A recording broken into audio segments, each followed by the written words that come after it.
Hi all. These are generally conversations between adults after the children have left the table. The language can be spicy and the subjects can get saucy. So if you're ready, this is the Southern Fork. Unscripted kitchen chats and also studio chats with some of the most interesting voices in the culinary South. I'm Stephanie Burt, a food and beverage writer based in Charleston, South Carolina, who travels with her fork to write for a variety of publications, from magazines you might have on your coffee table to the website you love to visit for your favorite recipes. And I'm inviting you to come behind the scenes with me to get to know the people who make this Southern culinary landscape so special. I'm always hungry for the next bite, thirsty for that next sip, and ready for the next conversation. Let's dig in.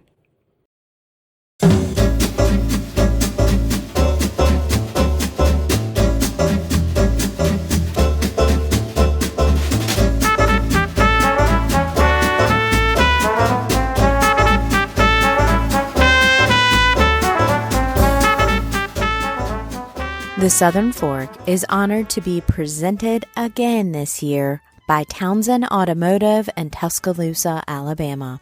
For more than 48 years, the Townsend family of dealerships has been a locally owned company built on service and connection with its customers. And their experienced team can walk you through the car buying process side by side, from test drive to service oil changes and beyond. Townsend goes through a rigorous vetting process to make sure that every pre-owned vehicle adheres to quality standards. And right now, there's plenty on the lot to choose from in various makes and models. Visit townsendhonda.com for current inventory, or if you're in West Alabama, stop in. Townsend Automotive salutes local entrepreneurs, from restaurateurs to podcasters, and they welcome you to be part of a community that does the same. A California girl now living in New Orleans, Joy Wilson, known more on the internet as Joy the Baker, never tires of the alchemy of baking at home. In 2008, Joy started a blog to share her indulgent, comforting, yet approachable recipes in her little corner of the internet. And the path since has been super sweet. She's a baking instructor, a 3-time cookbook author, editor-in-chief of the Joy the Baker magazine, and she's been featured in numerous publications, including Food 52, NYMag, TheKitchn, Better Homes and Gardens, and Country Living. Through it all, Joy proves baking is not about all the latest gadgets and high-tech gizmos, but about stepping into the kitchen with a monster sweet tooth, a curious attitude, and a willingness to practice coaxing something beautiful out of the oven. Welcome to the Southern Fork, Joy. Thank you so much for having me. I'm so excited. I wanted more than anything to use you as an excuse to go down to New Orleans and spend time sitting across from you, hopefully with something sugary in between us. I just wasn't able to make it work. So I appreciate you making this mobile chat with me today work. Oh, I'm so happy to do it. And the beignets will always be here. So we'll do that another time for sure. I think when it comes to baked goods, like anything with powdered sugar just has my number. I guess I really would like to start with the idea of New Orleans. I mean, you're transplanted from California, and I wanted to know what really attracted you to the city. Gosh, I moved to New Orleans in early 2014, so it's been a good amount of years now. And I don't know, whenever anyone asks why I moved to New Orleans, I ask them if they've ever been to New Orleans. And it sounds like you have. It's just such a special place, such a unique American city. And I feel like there aren't a lot of American cities that have such a big personality that like take up so much space in your life New Orleans is one of those places. New York is one of those places where the city itself sort of becomes a character in your life. And I would visit New Orleans a couple times a year for a few years before I decided to move here. And every time I would visit, I would just notice that the city was just like taking up space in my heart. Yeah. It's the kind of place that calls you if you belong here. And Yes. it called me. And I remember walking down Royal Street on my last visit. Um, Royal Street is a famous street in the French Quarter of New Orleans. It's the street that it doesn't have a ton of bars on it. It's pretty residential. It has some beautiful art galleries. I was walking down Royal Street and I looked up at a balcony that had a for rent sign in it. And it's like so cliche and a tale as old as time. But I was like, I'm going to live there. I'm going to. And I took a picture of the sign, flew home to Los Angeles the next day, called the number on the sign, and moved 3 months later into that very apartment. That's an awesome story. And on such a beautiful street. What a great place to begin your New Orleans adventure, Yeah, Royal Street. It's wild. It's wild. How has your baking changed since you've moved to the city? Well, I've never really been afraid of butter and sugar, but New Orleans has helped me really, really dive into all of it is like decadent and luxurious and like even like slow to make, slow to rise. New Orleans is that kind of slow and decadent and celebratory place that's been infused in my baking even more. With the king cakes, I think about that celebratory way. And I think about the pralines, which is basically just cooking sugar until it caramelizes and, it was such a sugar port, still is, such a big in the country for sugar.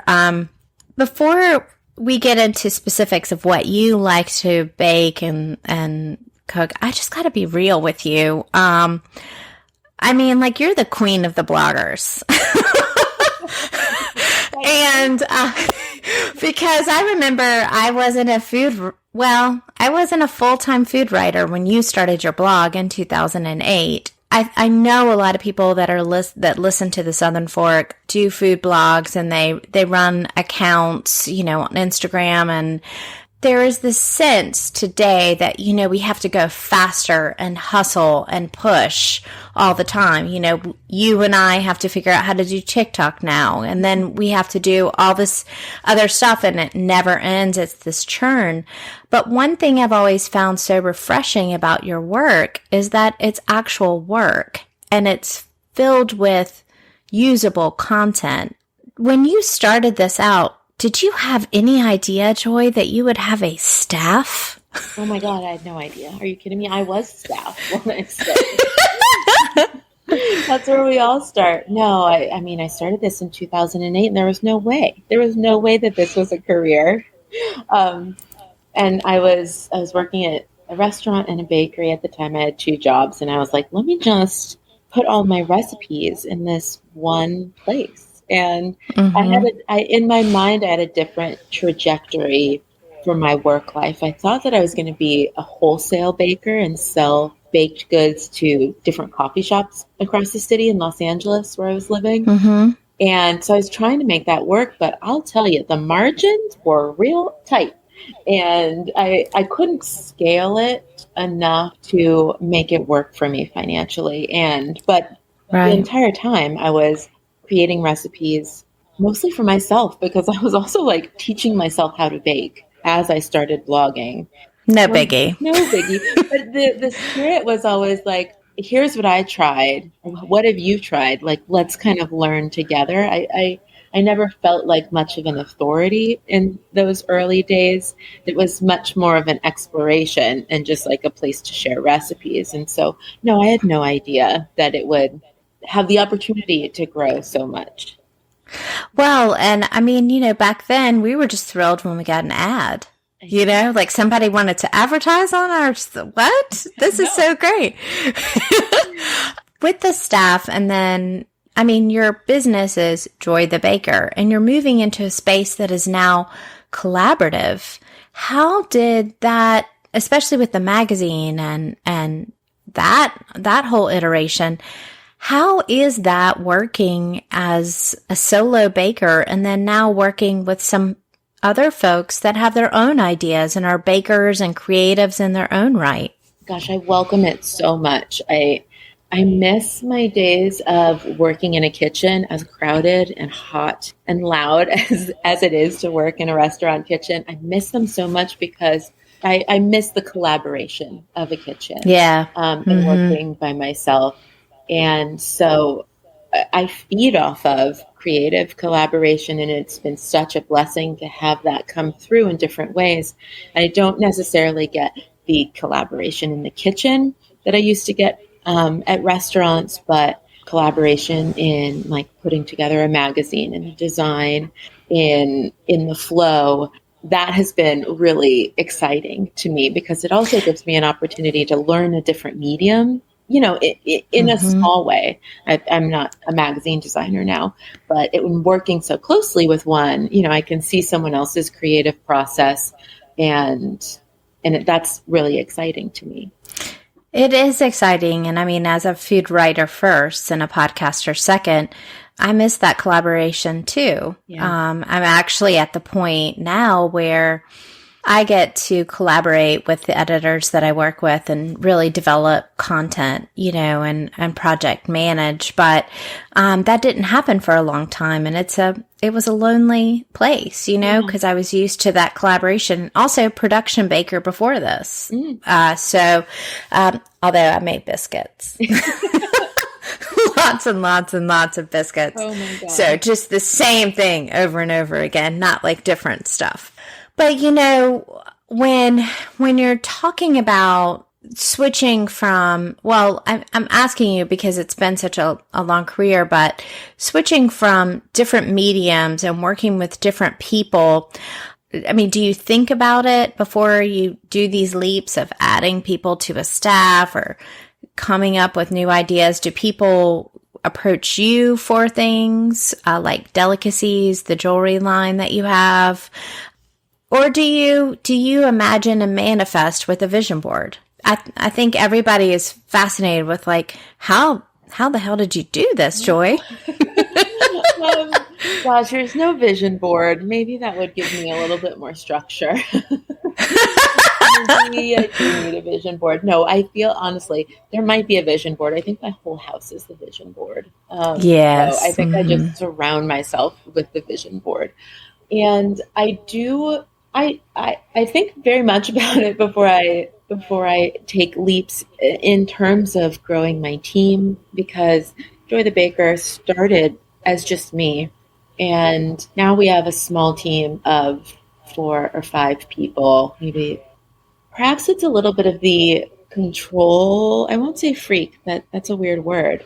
But I just want to have my hands on every part of my business because that's how I started this business. And I never want to feel like I know how to do every part of my business, because as people come and go, as they do, I need to be able to take up that slack, to fill in that creative space, and to really maintain what the brand has become. So I never let it get too far away from me. And in terms of creative collaborations, I do get approached like delicacies. I was wearing their necklaces and I loved their jewelry. And they approached me to do a jewelry line with them, which is so exciting. I love their product and I love their mission to like feed people by selling jewelry. And so that felt like a fun, tangential collaboration. Whereas like the magazine collaboration is much more close to the cookbook work and the food writing that I do. So that felt like a big step, but a step that's like in line with Joy the Baker. Yeah, that's in your comfort zone. A sterling silver charm might not be. So, all of this is so fun. So you think about you being the center of this and then being able to work with people. Was there ever a time when you failed at a recipe so badly? And I want to know what it was that you were like, oh God, I'm just going to have to quit this thing. No. Good. No. Yeah, there were some early days of baking where, this is before Joy the Baker, when I didn't know, when I was just trying to figure out where I was going. I remember I thought I was going to be a cake decorator, like a wedding cake decorator. And I made 2 wedding cakes. I've made 2 wedding cakes in my career. And I will never make a wedding cake again because I am not a wedding cake decorator. That is completely different lane. You have to be a perfectionist to be a wedding cake decorator. And I am a strong, good enough-ist. So I've ruined 2 people's wedding cakes. And I said, that's it. That's it for me. But so I don't do that. I stay out of that lane. But I have a commitment to being very curious, and I'm not afraid to fail, but I also don't want to fail so much that I will ruin somebody else's time. Right. So that's why I'm not a cake decorator.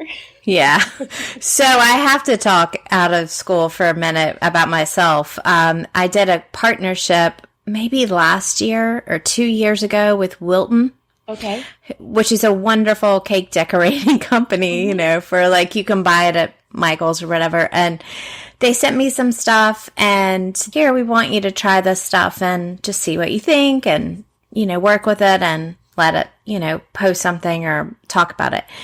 And I got really excited and decided that I wanted to make that succulent cake. Remember everybody was doing those sheet cakes that look like succulents and they actually sent me an email and said, we're going to try to talk you out of that because that's high level.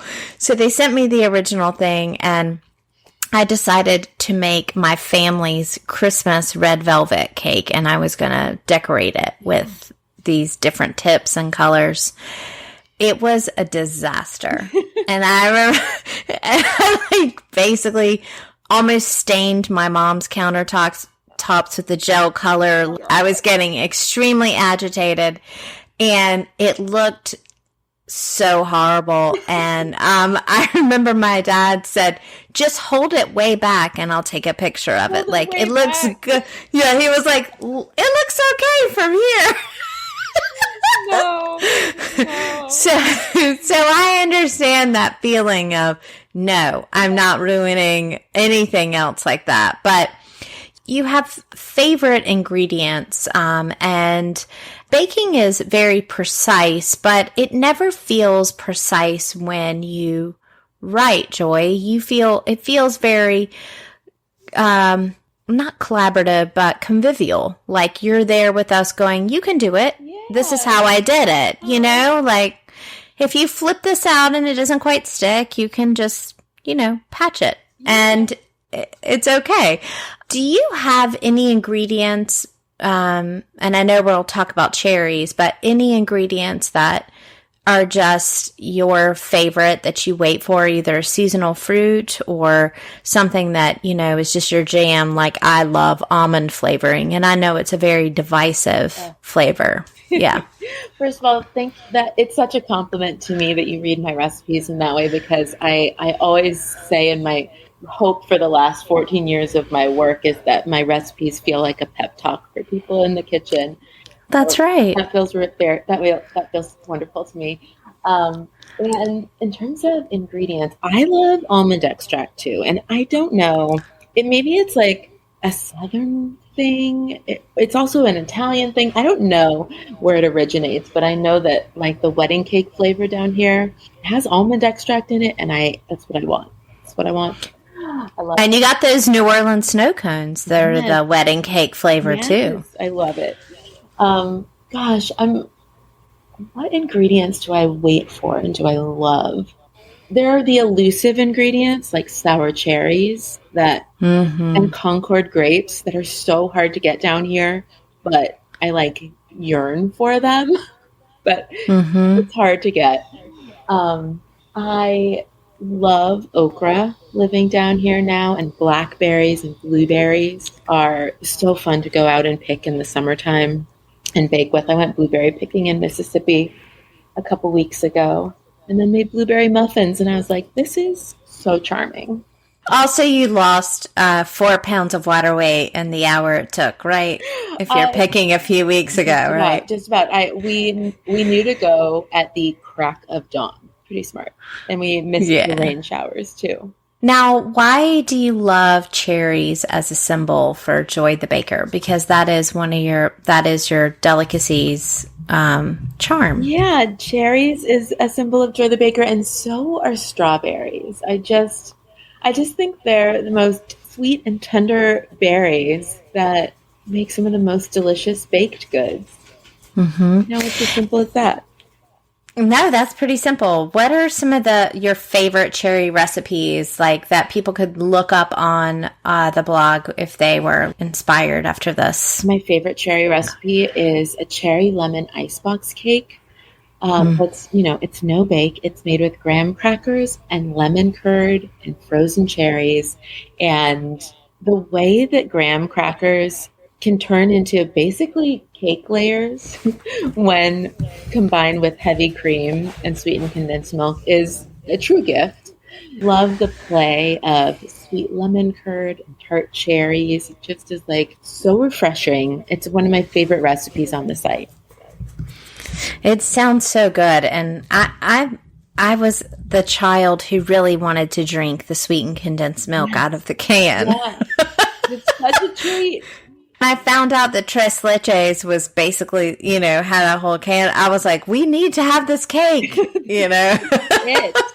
The history of that cake being from the condensed milk can, is very fascinating. But yeah, graham crackers do a lot of fun things. And there's a lot of, not tricks, but I guess they would be considered tricks in baking that once you know that it works here, you can translate it over to another preparation, right? You don't have to start. And I bet that's where your creativity comes in when you go, oh, I can switch out this flavor for that, right? Yeah, definitely. I feel like, I'm rarely reinventing the wheel when I approach recipe development or, exploring new flavors in the kitchen. I'm always working from base recipes or base techniques that I know work, and then adding seasonal or, just like exciting ingredients to change it up. You've just come out with this beautiful magazine, and it's very usable. I'm still the old-fashioned girl that doesn't want to bring an iPad into the kitchen because I'm messy. Yeah. I really like a cookbook, and I like cooking to unplug.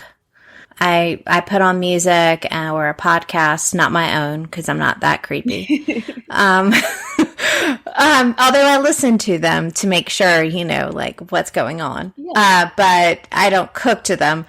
And those recipes are ones that you can rip out in the old fashioned way, where like you had a notebook of recipes that you wanted to play and try. So you've really, really done all of so much with this little blog that you started. It's not little by any stretch of the imagination now. So what's making you hungry? What's next for you percolating in your vision board of a house? Yeah. What's making me hungry now is possibly a move to Texas. That's Ooh. Hungry now. And I can't leave New Orleans completely. So I think I'm always going to have a place here in New Orleans, but... So Texas is a huge country, basically. It's a country of its own. So what part of Texas is calling to you? Since New Orleans called to you, what part of Texas is calling to you? Texas is a huge country, and I think that they would really appreciate that you recognize them as that. Thank you. I'm going to be spending a lot more time in Houston, Texas, which is a big old city, but I'm excited. I'm excited to explore all of the food and pastries and bakeries in Houston. Well, I have some really great friends in Houston. Rebecca Mason, Fluff Bake Bar, and Chris Shepard of Underbelly and that whole restaurant group, and Alba Huerta of Julep. So those are some great places to start. And Houston has such wonderful international flavors. Yes. It's one of the biggest diverse cities in the U.S. So you're so excited to explore, and I'm yeah. be friends with all your friends. Well, we're going to be friends now. I'm forcing it. You're going to be like, oh God, not her again. Calling weird. So what's one aspect of your job that really meshes like a puzzle piece with an aspect of your personality? I'm a Gemini. I do have to admit to being a Gemini monster. And the thing about Geminis is people call us the twins, like we have two different personalities. And I wouldn't say that I have two different personalities because that would be odd and a little alarming.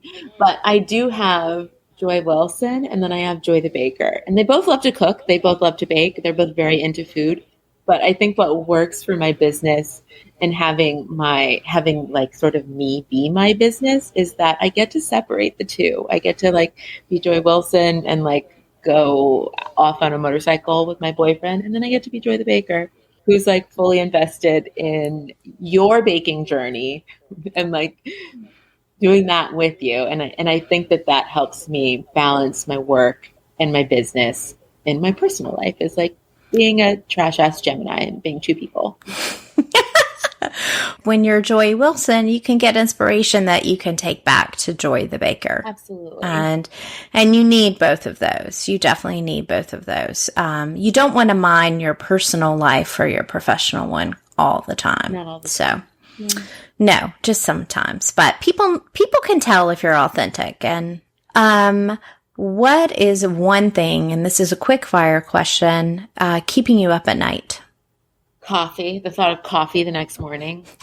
The thought of coffee, and I'm like, ooh, I can't wait. Can we do it now?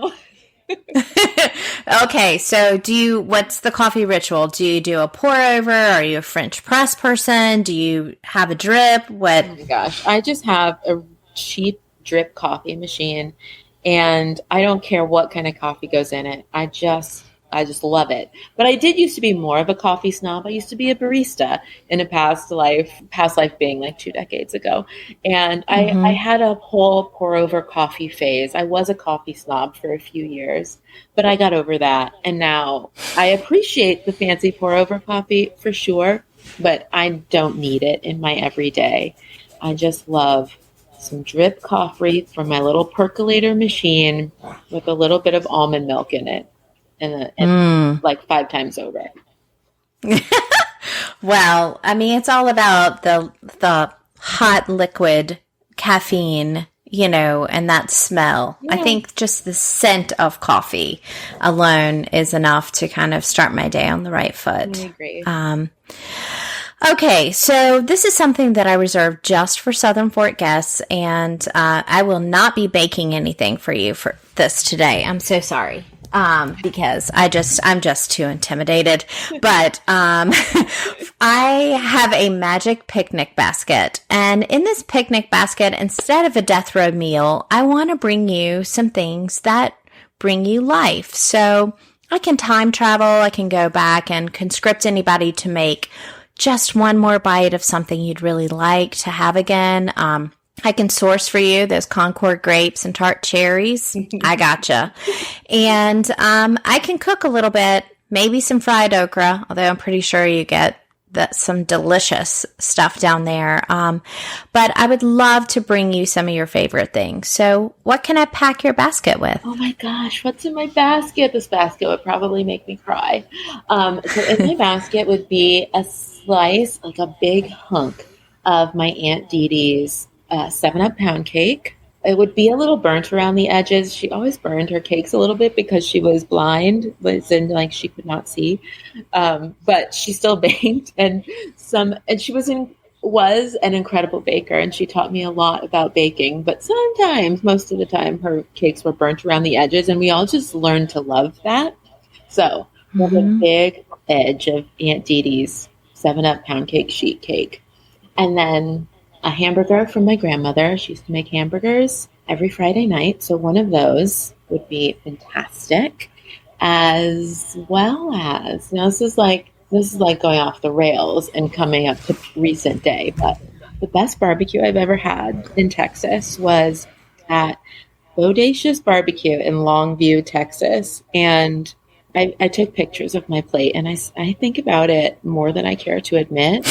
I go back. You visit the pictures on your Yes, phone a I little go bit. back and look at that picture on my phone more than is normal. And so if some of that barbecue could get in that basket too, that would be fantastic.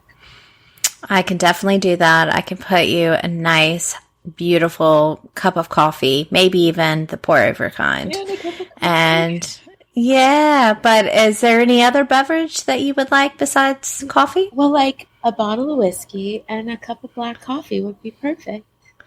Then you could even mix them if you needed Yeah, to. for an emergency. For an emergency. I will say, in my emergency kit, we have like hurricane kits. When I came from Los Angeles, I had an earthquake kit. I do have a small bottle of Maker's Mark in there because you just never know. Yeah. I do know. I live in a hurricane area. And I'm like, I need this. Yeah, we used to say you got to clean out the liquor cabinet. It might spoil if the power goes out. So, if people want to learn more about Joy the Baker, I mean, you should already know about Joy the Baker, but you can go to thesouthernfork.com. I'm going to have links there as well as images so you can see the face behind the voice. If you like what you hear, this is a really just straight up fun job. I love having conversations with some of the Culinary South's best and brightest, and I always learn something. And today, it was about graham crackers, heavy cream, and sweetened condensed milk. And Joy, I'm going for that. It's going to be my new thing. In fact, it could be my morning cereal. So thank you so much for taking the time to chat with me today. Oh, it was so wonderful. And we'll have to meet up either in New Orleans or Houston and have a time. Awesome. We'll have a time. And until then, I will be baking and inspired by your work. Congratulations on all your success. Thanks so much. We'll talk soon. Hello and welcome to Talking with My Mouthful. As you know, baking is really one of my passions, and it's a passion in my personal kitchen, but it's especially a passion in my writing. I've written a lot about baking in the past and written for baking publications, written about grain, but I especially love writing the baker profile. And this summer, I profiled Heather Hutton, who is the pastry chef at Edmund's Oast in Charleston, South Carolina. And she is really a phenomenal restaurant baker. I loved some of the things that she really had to say about never becoming a master of pastry and always learning in the kitchen. And so if you want a little more additional inspiration before you get into the kitchen, as soon as it cools off below 90 degrees, and you can turn on that oven without sweating yourself out of house and home. I wrote about that for Resi, and so you can go to the show notes for this on Joy's dedicated episode page. I'm going to have a link there to the article about Heather Hutton as well, so we can just kind of have a baking party on that page. It was published on the Resi Charleston blog, and it was part of a larger coverage of women in food that Resi had a focus on earlier this summer, and I was thrilled to be able to contribute to that. So make sure and click on Joy's dedicated episode page to find this article, and you'll find that dedicated episode page, of course, on the homepage of thesouthernfork.com. Thank you so much for listening. And if you bake something from Joy the Baker's blog after listening to this show, will you tag us? Please tag Joy the Baker and me. I would love to see what comes out of your kitchen from this episode. Happy baking, and I will be right here next week.